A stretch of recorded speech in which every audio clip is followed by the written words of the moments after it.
Hey everybody, welcome to Radio Labyrinth. This is season 7, episode 5, and we are recording on Ground Hog Day. Is it Ground Hogs or Ground Hog Day? It's Ground Hog Day with no Ground Hog. It's Ground Hog Day. It's still just once a year, isn't it?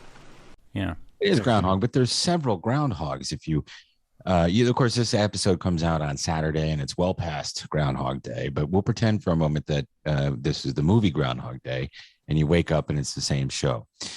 So today is Groundhog Day for all intents and purposes, but there are several groundhogs, and apparently that none of them can agree on the weather. So my belief in varmints being able to predict long-term weather trends. That keeping wildlife, an amphibious rodent for, domestic within the city, that ain't legal either. They're not good at it. That ain't legal. Or they just drop dead. Yeah, the one in New Jersey died. Yeah. The one in New Jersey died.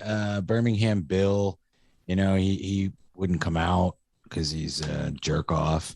We have Bo in Georgia now. It used to be Beauregard, but they got rid of the Southern. You got to get rid of Beauregard because it makes people think of the fact that the South used to be the South. Yeah. And Georgia used to be a part of that, the South. So now he's Bo. That's universal. There's Punxsutawney Phil. He's down there in Western Pennsylvania, and he's probably a big Steelers fan, and he likes Ben Roethlisberger, and he's upset that he retired, but he came out and saw Sismore. He's a winner, But that's just the way it is, We're going to go down to Eaton Park and get something to eat after this festival thing here, and then we're going to go back into the hole. And that's it. So, A year in the hole.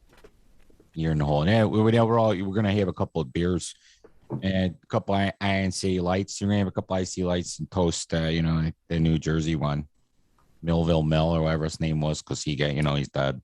So anyway, Ghost Dollars.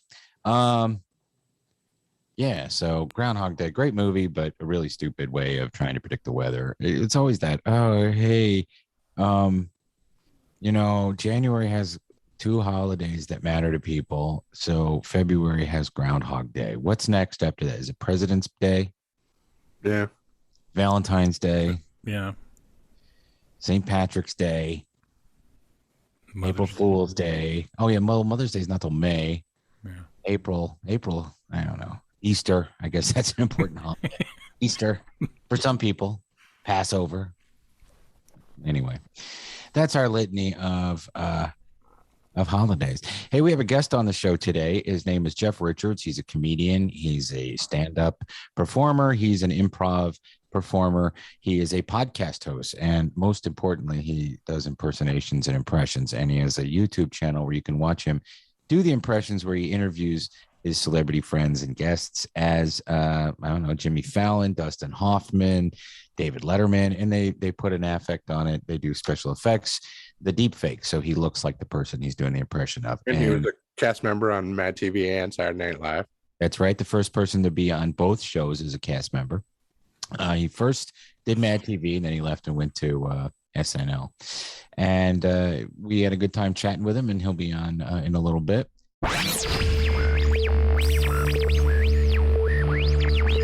Hey everybody, welcome to Radio Labyrinth. It's season 7, episode 5. This is Groundhog Day. That's where we were. Oh, shit. I got you, babe. All right, that's the only time we're going to do that. That's fine. Who died?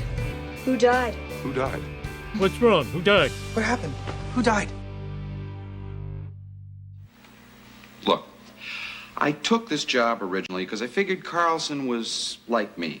Guy who doesn't quite know what's going on around him. He likes it that way. We lost a big person in our histories here. We lost a great one. We lost a person who was probably directly responsible for a lot of people getting into the radio industry, and certainly influential in that regard. Here I'm one of them. But we lost the late, great Howard Hesseman, who passed away at the age of 81 last week. And 81 years old. He was having surgery, I guess, and he died as a complication because of that. But, he lived a really, really good, long life, and he was a major, major character on 2 big sitcoms. You had WKRP in Cincinnati, and, of course, we had Head of the Class, right, Jeff? Yeah. And don't forget about movies. Spinal Tap. Well, yeah, he's in tons of movies. Yeah. Spinal Tap, memorable characters in Spinal Tap and Private Lessons. Yeah. Which most people don't watch for Howard Hesseman. If you were 13 or 14 when that came out, you weren't watching it for Howard Hesseman. You're like, oh, wow, there's Johnny Fever. Jeff and I met him at Dragon Con a number of years ago, maybe 10 years ago. I don't remember exactly when. He and Lonnie Anderson were there, and they were the kings and queens of Dragon. What do they call that? The Grand Marshal or whatever. The Grand Marshals of Dragon Con. And I, in fact, told him that, you were probably kind of responsible for me getting into the radio or wanting to be in radio. And he went, I'm sorry. Every time before we start the show, you grab that microphone and shake it back and forth and yell booger into it. Booger. WKRP, I already liked radio when that came on. And, to think about, we've talked about it numerous times on Radio Labyrinth, how WKRP is influenced and sort of based on a radio station in Atlanta that's no longer around. It was called Quixie, top 40 AM station, and the turkeys and all that. But that character was modeled on the guy named Skinny Bobby Harper, and so you can find all that information on the internet if you're interested in finding out about it. But it was a sad thing. We've lost so many people already this year, and we were texting with Steph. Remember Steph? And she said this year is going to be like a cascade of people we grew up with are going to die, and they're all in their 70s and 80s. So, and then we'll be the old people. Yay.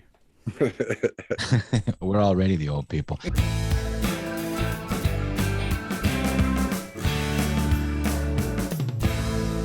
Speaking of old people, I am tired because I'm an old person. But last night I went to my first indoor concert, and I can't tell you how long. I think the last indoor concert I went to was Sturgill Simpson, and that was in 2020, early on in the pandemic.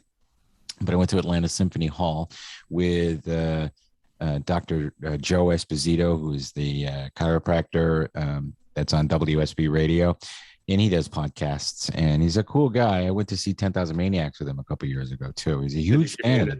Did he give you an adjustment? No adjustments at the show. But tomorrow, he'll be at the radio station, so I'll have him give me one there. But no, he's a big fan of Alan Parsons Project. So he said, hey, I got an extra ticket to the Alan Parsons Project. You want to go see the Alan Parsons Project? I can't do this voice so good. How did Alan Parsons look? Alan Parsons looked like the Orson Welles of rock and roll. And I mean that in a complimentary way. I'm not trying to take a dig at him. I mean, he's an older person and he's tall and he's got that Orson Welles thing going, the gut. But anyway, it doesn't matter. He doesn't move very fast, but he had such a good band. And I didn't drink anything. I didn't eat edibles. I didn't smoke anything. I just went, my mouth was dry during one song. I went out and got a Coke because most of the songs I didn't know. Let's face it, he was a radio hit guy for most people. And then there were a lot of people who dug the music. He produced Dark Side of the Moon. He produced a lot of albums. He worked on, Let It Be at Abbey Road. He's in that Beatles documentary. Yeah, being like a young man. Yeah. But the artists the musicians were fantastic. They really brought those songs to life. And he really commanded the stage. I thought it was a lot of fun. And no eye in the sky, though. Pure balls. No, he played that. I know. I'm just doing that David Spade bit. Yeah, no doubt. Oh, God. Could you imagine if he didn't do that? Dr. Joe was telling me that he saw the Monkees there a few months ago. This is before Mike Nesmith died. And I said, how was the show? And he goes, they only played 2 or 3 songs that you knew. The rest of them were all from like newer albums. That's pure balls. Yeah. To go on tour as the Monkees and play in front of all the people that are as old as you are. And no daydream believer, pure balls. Yeah. Stuff like that. I said that when we were walking, I go, everybody in here has a comorbidity. Glad they're checking your status. I had my card on my phone, and which I don't mind. I felt a little safer in that, But anyway, it doesn't matter. It was a great show. The song invincible now that you had it. Not invincible. You can still get it. We're not talking about it. This isn't the Joe Rogan podcast. We don't have any we don't have official licensed experts to talk about it. And if you don't have them on your show, then you get dinged. Ding, ding, ding. You don't want to get dinged. Yeah. I'm still gonna keep smoking my horse dewormer. That's the best way to get it to work is to smoke it. You cut it, you squirt it out of the tube into like a tin can. Not a tin can, like a cookie sheet, right? And you put it in a real low setting in your oven until it turns to dust, and then you roll it into a joint and smoke it. Yeah. You're set, man. You are fucking set. Did you poop on any shrubs on your way home? No, in fact, I didn't eat anything yesterday because of that very reason, and I didn't eat anything. I on the way in, I was a little nervous because I don't really like going out, and Caitlin was like, "You got it. You don't back out. You always back out. Don't back out. Go. You're gonna go. You're gonna go. Quit being a weirdo." And she was right. I had a great time, but getting there was a slog, and I had to pull into the Publix and take I had to go to the bathroom. Gross. But I ended up going, and I feel really good. It gave me a boost of confidence to get me through the weekend. Right. So that's good. So what do you want to talk about this week? Again, stick around because our conversation with Jeff Richards was a lot of fun, and he does some impressions for us. And you guys, I think if you've never heard of him, you've heard of him. But if you're not familiar with him, he's going to make you laugh, and you're going to go watch the YouTube channel. But what are you watching? Watching here. What are you watching? Okay, so what are we watching? What are we watching? What are you watching? A couple of big shows that we all like are returning this week. Tonight, as we record, the new South Park is premiering. The new season starts tonight, and also Raised by Wolves returns for its second season on HBO. And that was a really cool show that came out of nowhere in 2020, and it was a good pandemic show. So now we're back to season 2, and we're going to check that out. Everybody watch Book of Boba Fett? Oh, yeah. Yeah. Okay. I'm glad that Boba Fett made a cameo. He at least had a line in this one. I really enjoyed the episode, but man, Jedis are dicks. You know who else had a line? W. Earl Brown. I saw he had a couple lines. Now, do we know, is spoiler alert, by the way, is Timothy Oliphant dead? I hope not. That character? I don't think he is. It caught him really high in the shoulder. So. Yeah, they made a point of showing that it didn't look like it was a critical. Yeah, they were tending a wound. Yeah. So yeah, that couldn't have been more of a Western. Yeah.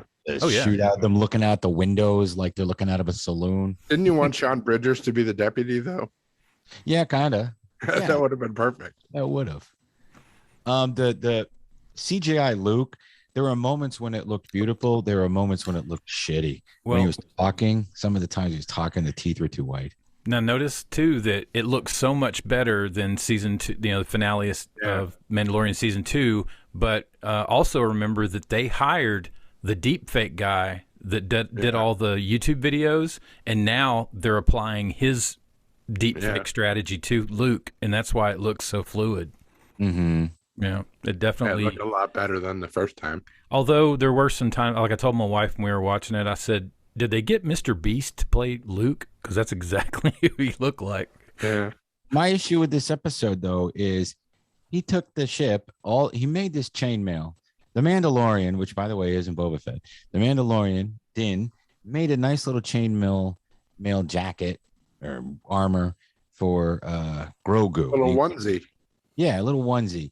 Flies all the fucking way to whatever planet that is. That's not it. Is it Endor? Yeah, it's the moon of Endor. Yeah.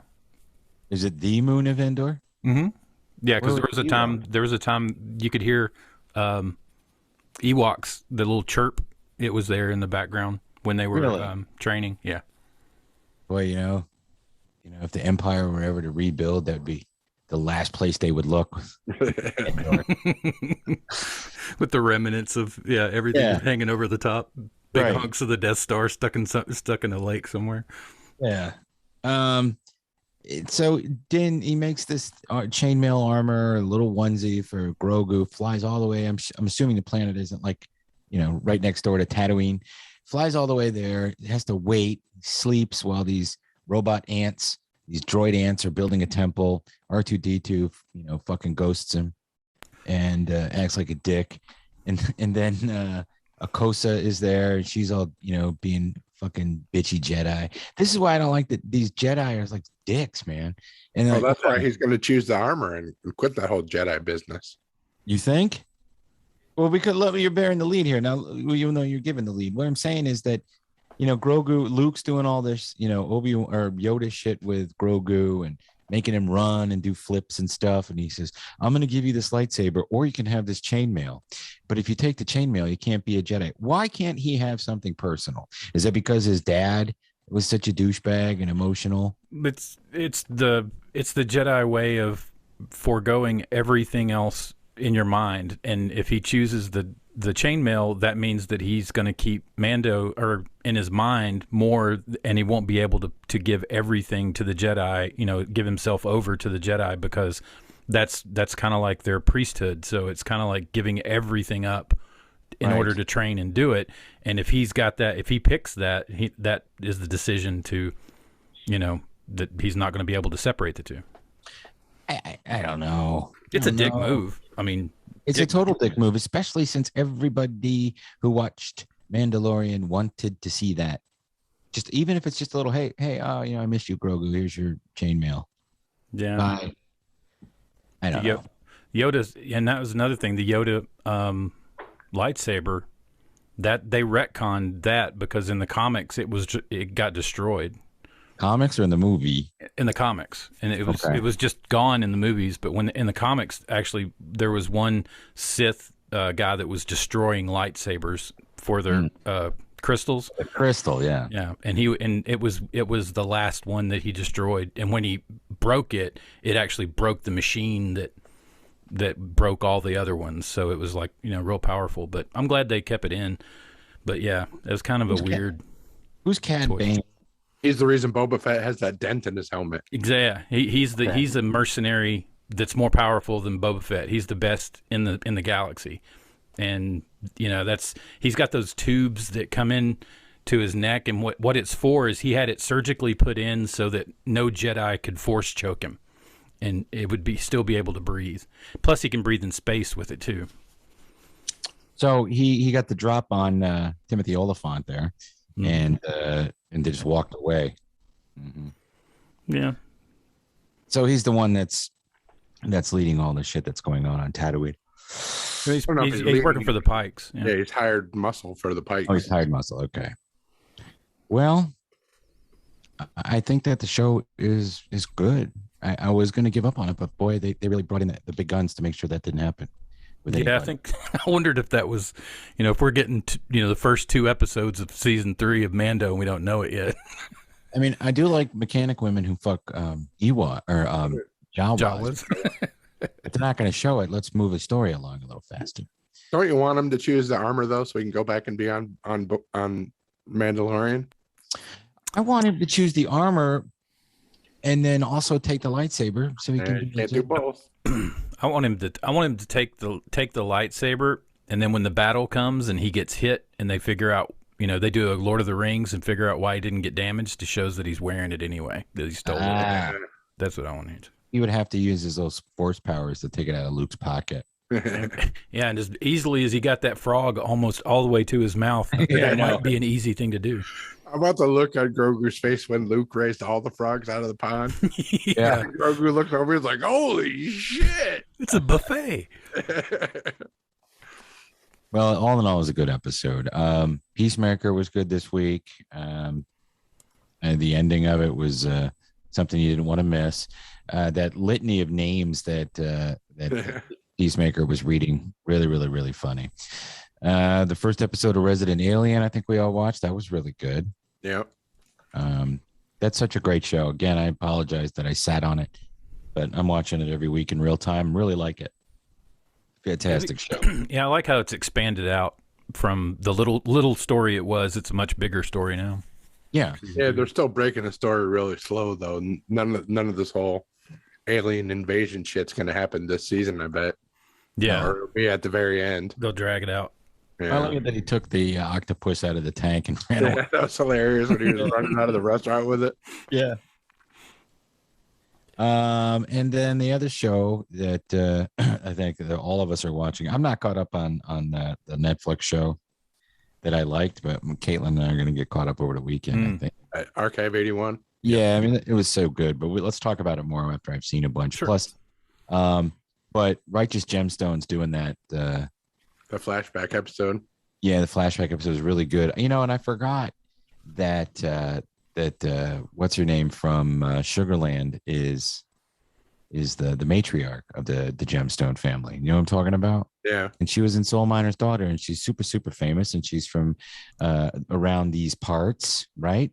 Jennifer Nettles. Yeah. And she's really good in that role. And they did do the de-aging thing on John Goodman, which didn't look yeah. weird. Those kids, though, that were playing them as kids were great. Yeah, they were. Especially the little Danny McBride kid. Uh-huh. Yep. And M. Emmett Walsh. When do you see M. Emmett Walsh these days? We're going hunting, Eli. We're going hunting, Eli. Funny show. So those are the ones you recommend. Again, South Park season 7,000, and then Raised by Wolves season 2 starts this week.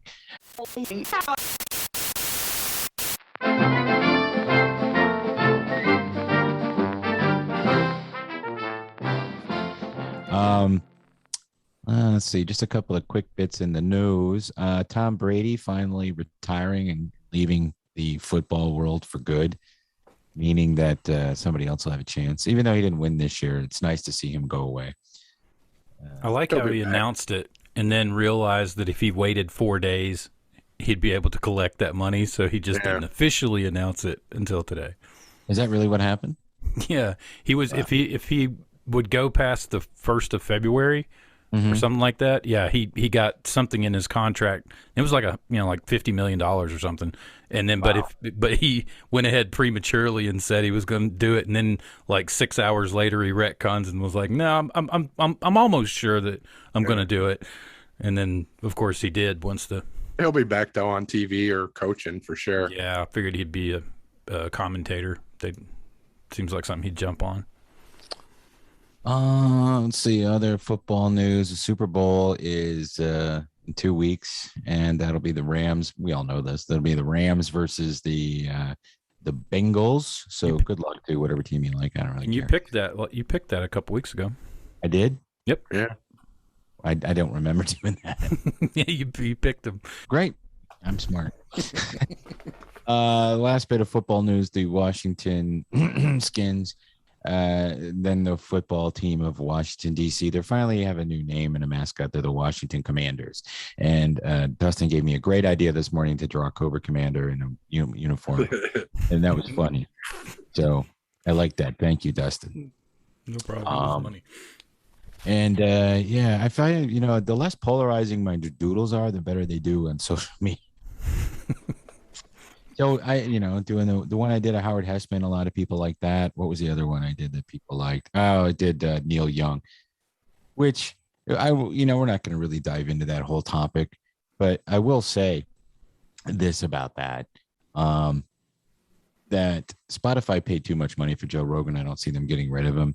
And a lot of this has more to do with people saving face in certain areas. The two things that strike me the most about this is that you look at how many views every single episode of Joe Rogan gets. It's 11 to 12 million downloads, views, whatever. None of the news companies combined, all of their shows reach that. Yeah. Yeah. None of them. Not Fox News, not CNN, not MSNBC. And when they say that he's spreading misinformation and he's irresponsible, they don't say what it is that he is saying, which is nothing, because Joe Rogan doesn't say anything. He has guests on and he asks questions and he doesn't challenge them, because Joe Rogan isn't a virologist and he isn't a doctor. He's just a guy that has these people on. And he also has had people that are against all of that, And so my thing with these artists like Neil Young and Joni Mitchell and these older artists, Graham Nash and Crosby, Stills and Nash, bands like that, is they have shitty deals with Spotify. They have better deals with Amazon or Apple, right? Because it used to be when they first started doing MP3s after Napster, it was Apple that put it all together. And there was a business model that you download and you pay 99 cents or $1.23 or whatever it was. and then the artist got a bit of the money like the old days. That doesn't happen anymore. You can play a song 10 million times or a million times on Spotify and they're going to get like $3, $30 or whatever.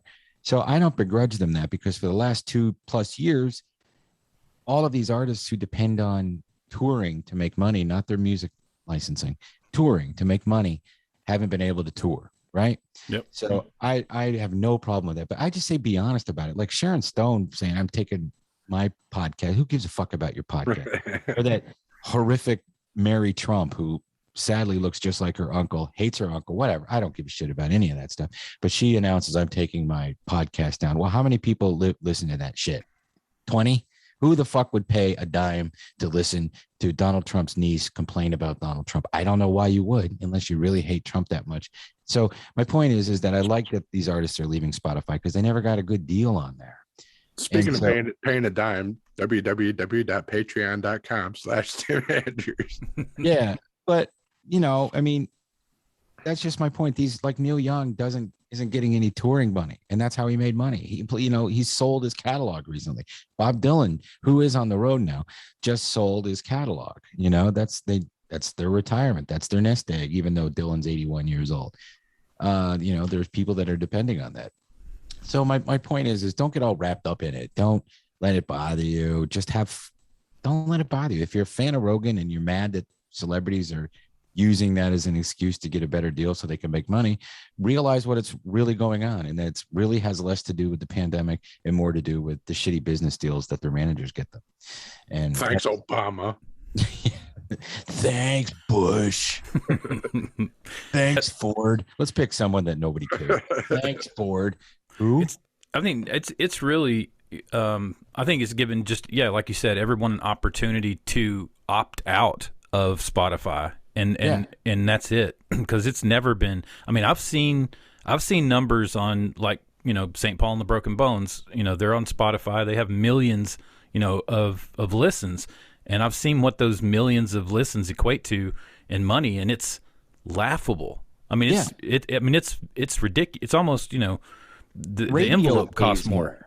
Radio pays more because radio has to pay ASCAP fees, and these streaming services do not. Yep. So what? You're going to run the risk of your shit being pirated, but everybody has that risk.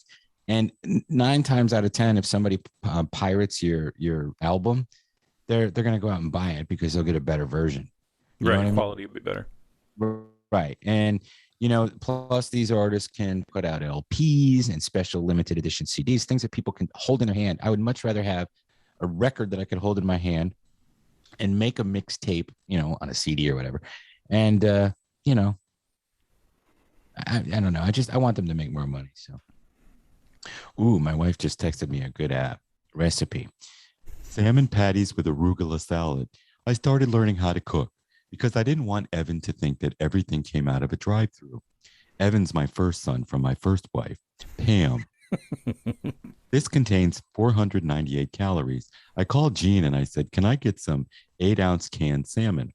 Well, that's 240 calories. And half an egg. Large. 2 cups of leafy greens, arugula, raw.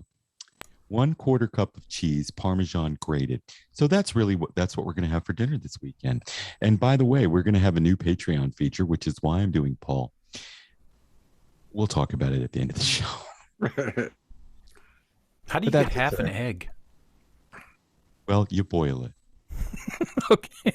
And then cut it in half. Yeah, I don't know. I'm not the one who wrote the recipe. I was just reading it. I do have a delightful recipe for Brussels sprouts. You only used half an egg, so for that reason, we have to chop you. All right, so there's one story here I don't know anything about. Billy Summers is being produced by J.J. Abrams. Yeah, what's Billy Summers and the latest Stephen King book? Okay, it's about a hitman, or he's a hitman. That's a Iraqi war vet sniper. So it's very similar to the storyline or the plot line of Barry. It's his last thing. He wants to do his last job and get out of the business. And it's a long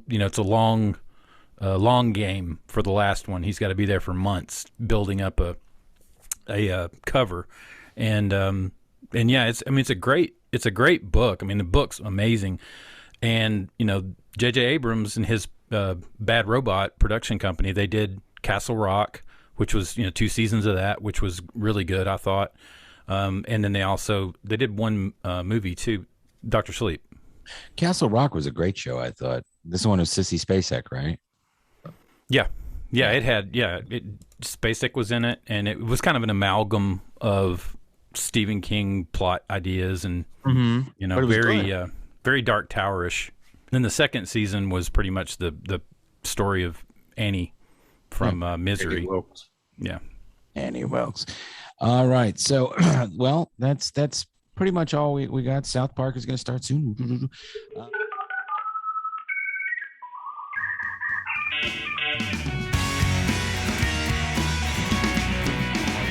I'm the only one that did a stat pick. It's just that Ben and Jerry's dirt cake ice cream.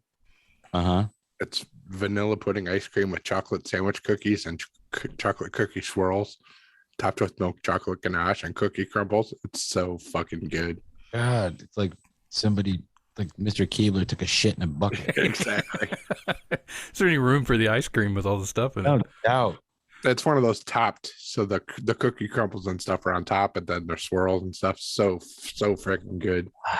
I still haven't found any of that Little Debbie It's ice only cream. only at Walmart. Is it Walmart? Yeah. I'm not going to my Walmart.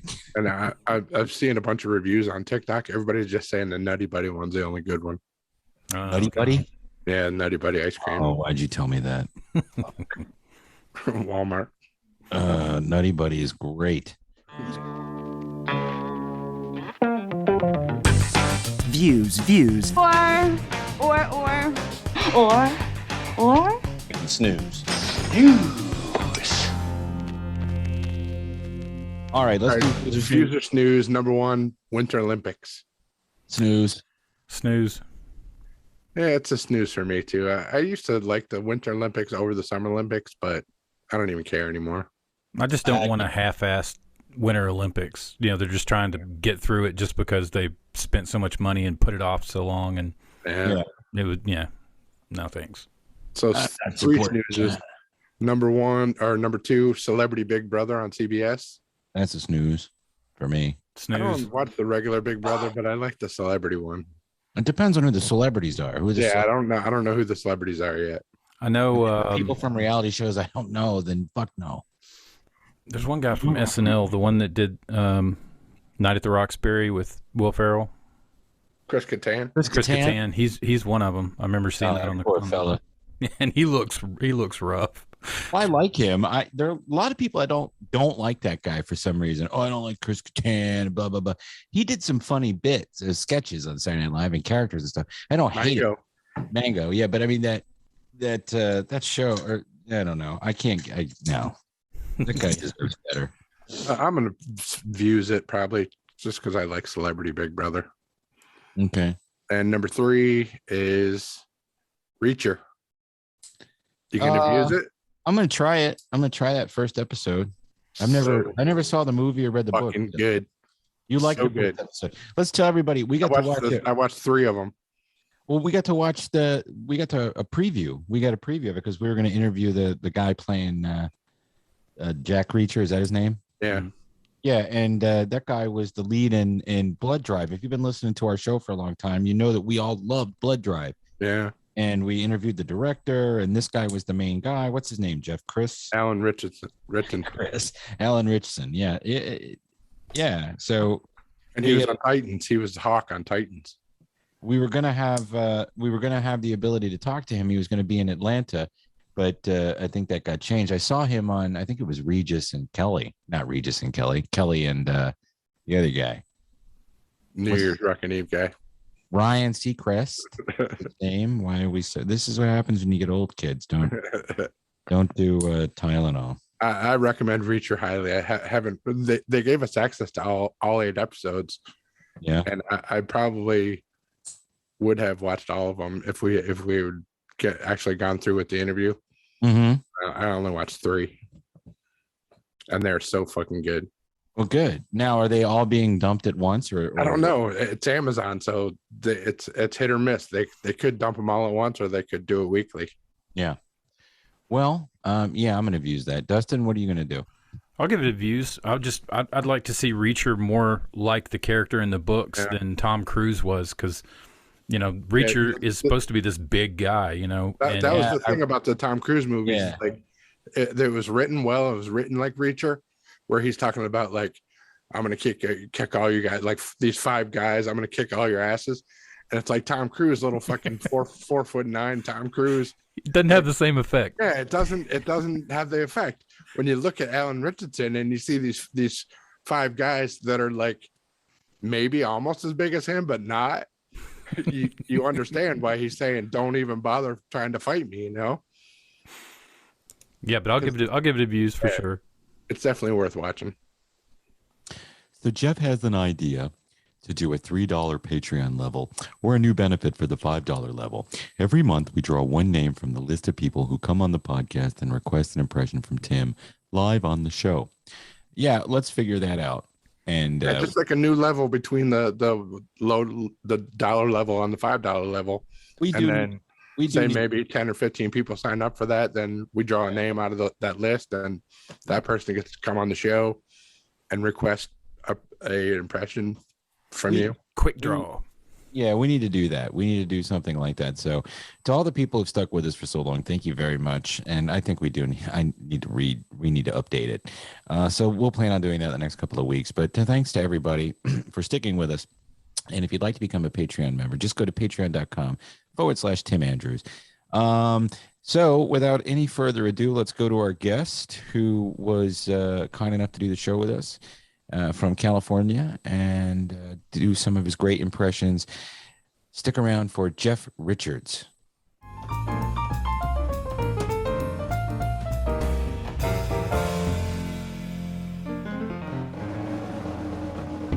And then you're talking about your show that night and doing your Dustin Hoffman, which, by the way, is the best Dustin Hoffman I think I've ever heard anyone do ever. Don't talk to me like that. There was a long hallway. I don't know where I was going. So thank you very much. Thank you. So welcome to the show. Jeff Richards, you are an actor, comedian. You have a podcast. I like to watch it on YouTube because it's amazing. You do the impressions and you interview people. And I just got obsessed one night, and that's when I reached out and asked you to come on. Oh, thank you. Yeah, it's a fun show. I came out of the pandemic, not being able to interview people in person. And then once we started it and you're to camera, you could do the deep fake. So it just kind of, the show is basically, I'm never there and I get a guest host to fill in, and that's the impression. And have you seen that guy doing that deep fake Tom Cruise? Evan Ferrante. He did Tom Cruise, and I did Hoffman once on the show. Nice. Yeah. That is worth watching the entire thing. Yeah. I mean, do what you do and then watch it. And that's also fun. But yeah, you could spend literally, if you're a dork like me for impressions I can't ever get it right, impersonations or impressions, you could spend a good day and a half and not even be done with these videos. Yeah, we got a bunch of them out. We were doing them once a week, and then that was just hard to keep up with. So once every 2 weeks. Now we're about once every 2 or 3 weeks. I got one coming out with Kevin Farley. I'm doing Patrick Bateman from American Psycho. Nice. Yeah, the most recent one is Jimmy Fallon with Kevin, right? Yeah, just a Jimmy Fallon, right? Yeah. With who was it? I don't even remember. I did one with Charles Fleischer. There's one. The most recent one I'm seeing is Kevin. Your tribute, your Bob Saget, which you did as Jimmy Fallon, is also up, which is great. And Willem Dafoe with Gary Kroger. Now Gary Kroger. I hadn't heard from him or seen him in anything in a long time, so it was nice to watch that. He was a Dick Ebersol era Saturday Night Live cast member, right? Yeah, he was there right in the middle of everything. He was a real nice guy. And we, doing like the Willem Dafoe, I just sort of modeled the American Psycho movie, when he's the detective. So I'm just interrogating. It's like, so where did you go to school?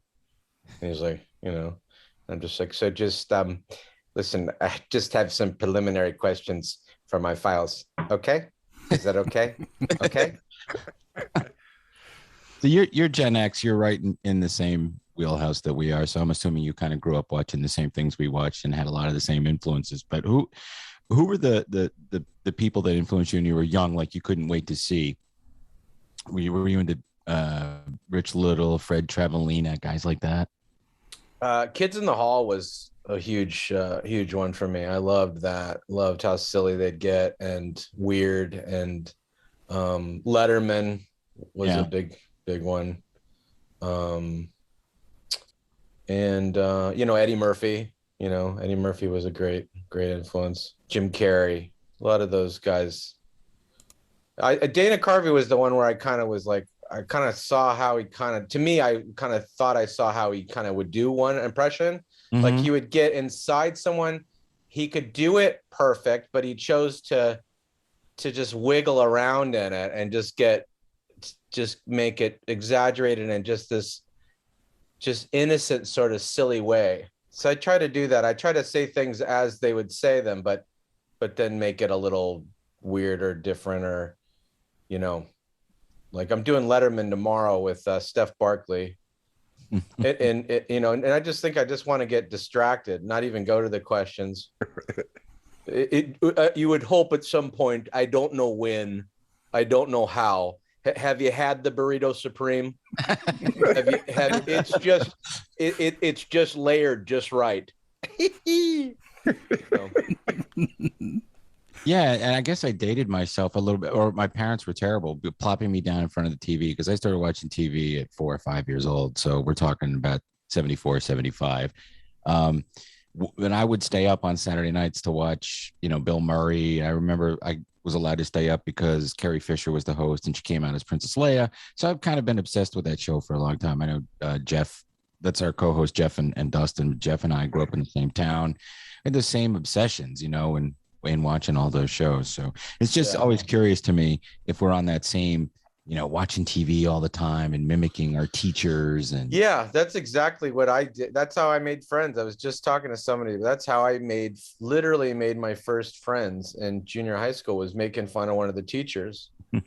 And, our teacher, Mr. Sang, and you do it for one kid, they bring another kid over, and then now you're doing it for, make your friends that way. Nope. Kind of weird and funny. We made a teacher cry. He had these big pepperoni nipples and he never wore a t-shirt. And so I would do the voice and then we would talk about his pepperoni nipples. And it wasn't, looking back now, 30 years ago, it was very sad, or 35 years ago. But wait a minute. He had his shirt off in class? No. He wore a white button-up shirt. Oh. He didn't wear an undershirt, and he would sweat, and you could just see his humongous nipples poking through his shirt. Yeah, that just wouldn't happen in today's world. No. Well, it wouldn't happen. You wouldn't make fun. You'd get in trouble for making fun of the teacher if you did that. Back then, you didn't get in trouble for making fun of the teacher. It's just it's obscene in a way that's you can't put your finger on, right? Yeah, and you wouldn't want to put your finger anywhere near it. No, you wouldn't. I was curious how you first decided you wanted to become a performer or a comedian, and then from there, how did you get on MADtv? So I think it's what we just was talking about, doing impressions for friends, and that's kind of what led to, Letterman was an early one that I did. So I think when I thought I could do those impressions, then I knew Saturday Night Live. So I think around that time, so I think around like 13, 14, I thought, well, maybe I could do that someday. And then MADtv came about because I got at a showcase at the Improv on Melrose, and I did like 5 minutes it was like a MADtv stand-up showcase. And I just, I did okay. And then I got a call and auditioned for that. Nice. For a while. And then you're the first person ever to go from MADtv to Saturday Night Live. Did they make you audition for Saturday Night Live, or did they just offer you a role in the cast? No, I auditioned. I basically just had 2 weeks to go out there and do about 5 minutes. And it was just for Lauren, or it was for like a few people. It was like the Steve Higgins and Paula Pell and all those guys from early 2000s, Tina Fey. And yeah, just kind of ran through them, you know, wasn't really looking for laughs. You know, I'd worked the Comedy Store late night, you know, right before that for a couple years. And I was going up, they'd put me up like last, and I just got used to just doing it for nobody. Right. So there's like 8 people there. I was like, that's fine. That's more than I'm used to. And just ran through them all and got up and left. I don't even think they said, I don't remember. I think I just got up and left. And then Lauren stopped me and said, good job. And so I thought, okay, that's good. That's not a job offer though. It's not, but it's enough. You know, I always thought too, like, I just want to audition for Saturday Night Live. I just want to have a chance to audition. That was more of the goal than anything else. So when I finished the audition, I was pretty excited that I just was able to get through it, you know. Was anybody else auditioning the same time you were? Yeah, Dean Edwards, I think Amy Poehler and Seth Meyers. Wow. I don't know if it's on that day actually. Right. But I know Dean was there. I remember meeting Dean. Now, of your time on Saturday Night Live, you know, the hosts that you had to deal with, you know, week in, week out, were there some that you remember being, you know, more favorite than others? I loved Queen and Latifah. They were all great, really. No one had an attitude at all that I noticed, but I wasn't really like, you know, driving like several sketches a night either. So, but the interactions I did have, everyone was very sweet and just happy to be there and excited, you know. How did you develop your Bill O'Reilly? Well, they asked me if I could maybe try to learn that one or give it a shot. And I just got the VHS tape and played them and kind of had a take on it pretty quick. And that was it. Just some of them come quicker than others. Yeah. I thought I just kind of had that one early on, and then that was it. That was a Jim Downey sketch. So I was like, well, I know that's gonna get in because it's Jim Downey, you know. But so that was a thrilling one to do live too, because it just was driving the whole thing, you know. And, yeah. You know, you don't want to make any mistakes. It's exhilarating. It was exhilarating being on that show. Yeah. Another person that really isn't easy to do with Bill O'Reilly because of the pacing and the accent, and it's just a tough one to do. And I thought you also did a very fine Rush Limbaugh, another one that was tough to do, especially since over the years his voice changed. Yeah, Rush Limbaugh. Do you remember that? You know, you can't find that anymore. Do you remember seeing that clip? Yeah. You know, I don't think, can you find it still? Is it out there? I think I just watched it. No way. Okay. Yeah. Because that's really like they wouldn't have gotten away with that material now. No. Caution, you're about to enter another spin zone. In fact, it begins in 30 seconds. Yes.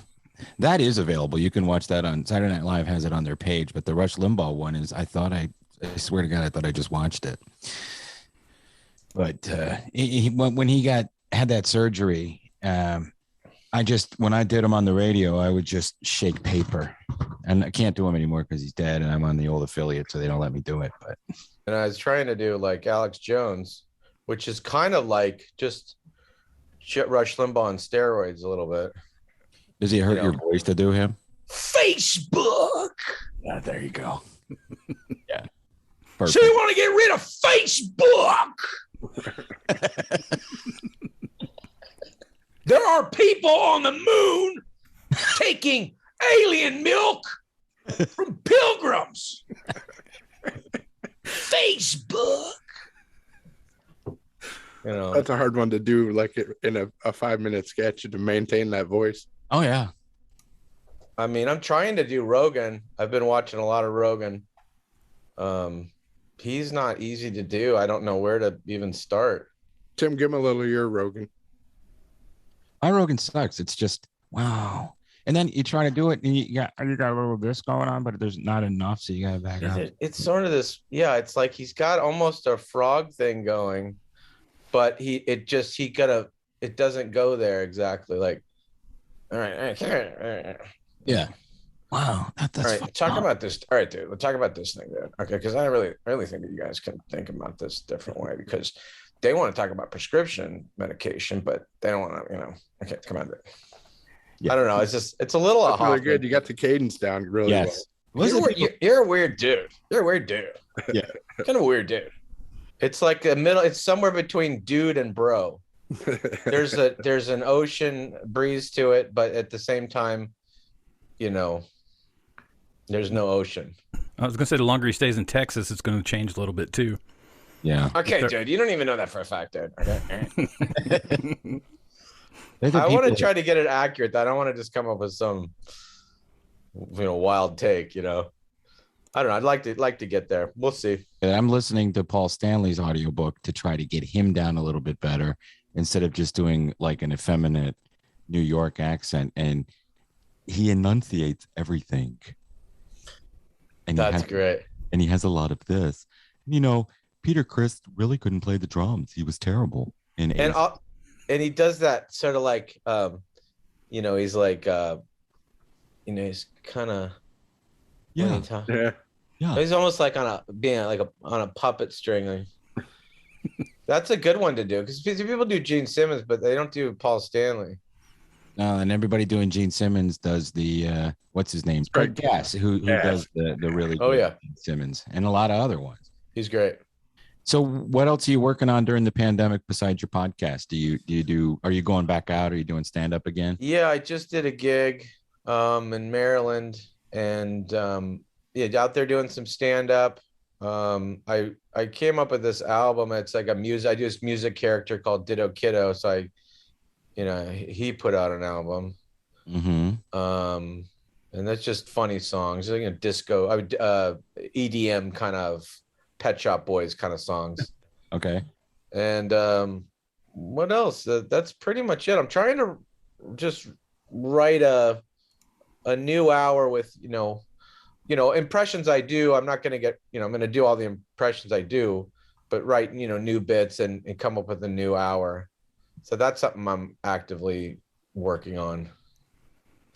Who's your favorite one to do when you're interviewing people? The easiest one and the one I like to do Jimmy Fallon, like it's this newer one. Yeah. That's the coolest thing in the world, Yeah. How you doing, man? Hey man, how you doing, man? I found a paperclip yesterday, you know what I mean? You know what a paperclip is? Like a twisty piece of metal, It's like I first saw it, I was like, oh my God, no way, It's the coolest thing. I love your beard, man. Look at your beard. That's so cool. You got a beard, It's like little hairs on your face. That's the coolest thing I've ever seen in my whole life. You know what I mean? You do it for him? Have you done it for him? No. I wonder, how do you think he'd react? Can't get close enough. No? He's an impressionist too, so he'd understand. Yeah. No, I can't get physically close enough to him. No. Have you ever done an impression to a Mark? Louis Anderson, speaking of rest in peace. Yeah. He was like, you guys ready to play that feud? So I went down to the feud and he's like, why don't you open for me at the feud? Just open the show. Just do a few minutes. You can do me. Go up and do me and then have some Coca-Cola. And so I was like, you guys ready to play that feud? Up to the crowd, and just nothing, just silence. and then I go back to the dressing room. I'm having a Diet Coke with him, and he's like, you could have went longer. You just have to keep going. That game show crowd's not there for stand up. Well, they don't. It's like if people think you're like taking down their idol, they don't like it. Right. They're like, who's this guy making fun of our idol? So you got to be careful to do it in a real, homage kind of a way, which I thought I was doing, but there's still some, you have some angle on an impression always, so you have like a feeling about it, how you're doing it almost. So when it came to doing Trump, I just played it like he was more absurd than he really was. And that to me, I got more laughs from, and again, this is on radio, so I'm talking about people in the studio, but playing like I hated him or that he was an evil monster or whatever. It's just playing him like he's a complete fool and an idiot. And I haven't really been able to master doing Joe Biden, but I'd kind of do the same with thing, just play him doddering and making stuff up and yelling. But if you find that one thing that you can do, and then you can live in the character a little bit better, I think that helps. Yeah, and it's kind of ones that are tough too because they're so polarizing. You know, people have such strong feelings about political people, you know, and celebrities aren't quite the same, but they do have feelings about whether they like that. You know, it's like some impressions can be really accurate, but if they don't give a shit about the person, then you're not getting anywhere with it, you know? Right. Yeah, I think Fred Schneider told me once, he goes, I'm not a hillbilly. Sure.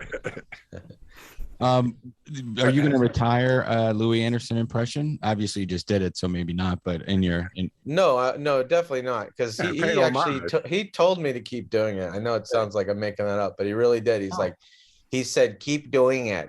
Keep going. He's like, keep doing me. Keep doing me. As if to say, you know, don't stop doing me. So that's how I took it. Yeah. Memory. But I'm doing a call in on my friend Brendan Walsh's podcast as Louis. So basically I'll do it and I'm not going to be mean or anything.